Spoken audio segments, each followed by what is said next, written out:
Hi, welcome to Bouldersaurus.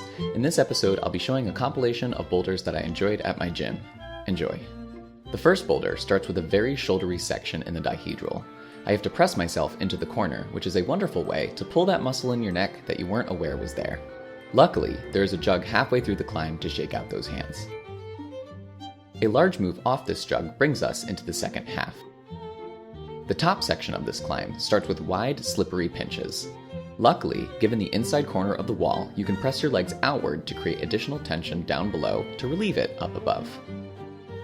The finish hold of this climb is impossible to hold on its own, so you must bicycle your feet between these two large holds to create enough tension to stay on the wall. This is the crux of the climb.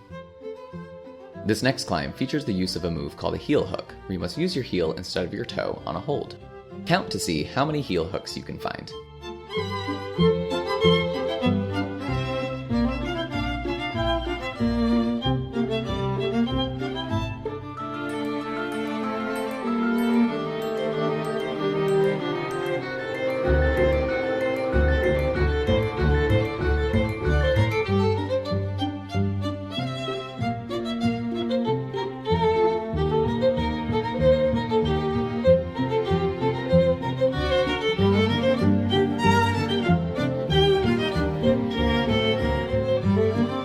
Did you see them all? In total, we had 1, 2, 3, 4 heel hooks. You know, that game of Count the Heel Hooks was so much fun. Let's do it again. Round 2, go.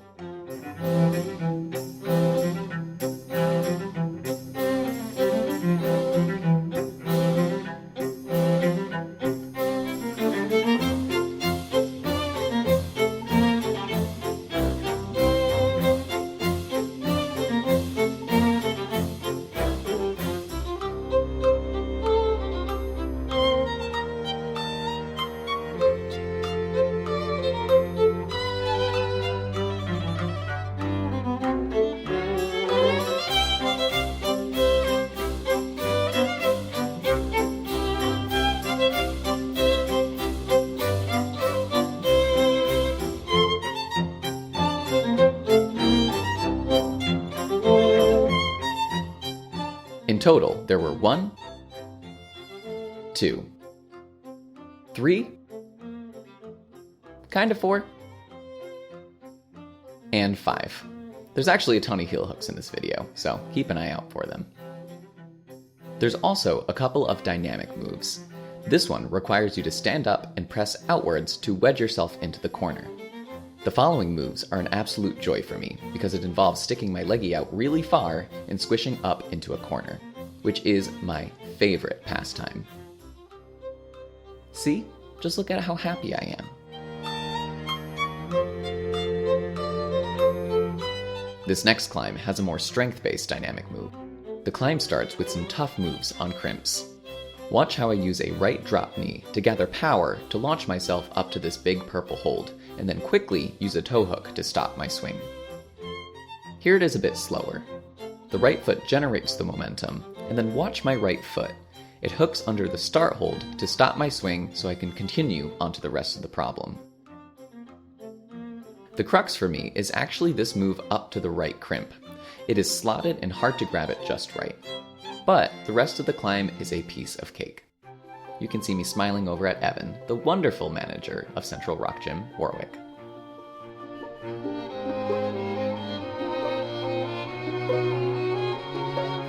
This next climb is absolutely amazing, and it's one of my favorites in the gym. It uses all of the same hold, but the movement is so intuitive and so pure that I don't even mind the fact that it's pinches, which are my least favorite hold. You can also spot me using a bunch of heel hooks here as well. These keep my hips close to the wall, which is important on a 30-degree overhang like this. Wonderful job to Robbie, who set this climb. Speaking of overhangs, this next climb is on the 45-degree wall and uses a heel hook once again to make it so I don't swing out when reaching for this sloped hold. If you haven't noticed the trend yet, keeping your hips close to the wall is an essential part of climbing, especially on overhangs. For the top moves, I twist my hips from left to right to maintain this closeness until I can get to the top of the wall. This technique is called backstepping, and if you look back in my videos, I have one especially focused on this climbing skill.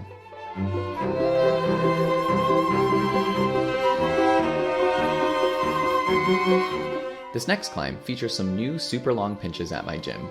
I don't have too much to say about this climb, so enjoy a brief narration break.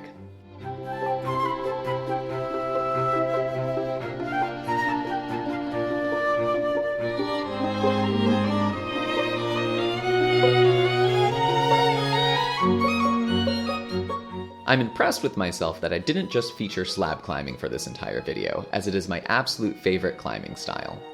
While this climb technically isn't a slab, it has many of the same elements. Really small handholds, really small footholds, and for whatever sadistic reason, really big moves between them. These holds remind me of climbing outdoors because the grip surface is irregular, a bit sharp, and requires a lot of precision to grab the best part. We'll wrap up this video on the super fun overhanging pink climb with big holds and big moves. Thank you so much for your continued support of my channel. I challenged myself to only film with my 50mm prime lens for this video, and I'm looking for new ways to challenge myself as a climber and a videographer. So, if you have any ideas for future videos, please leave them down in the comments. As always, thanks so much for watching. Bye bye.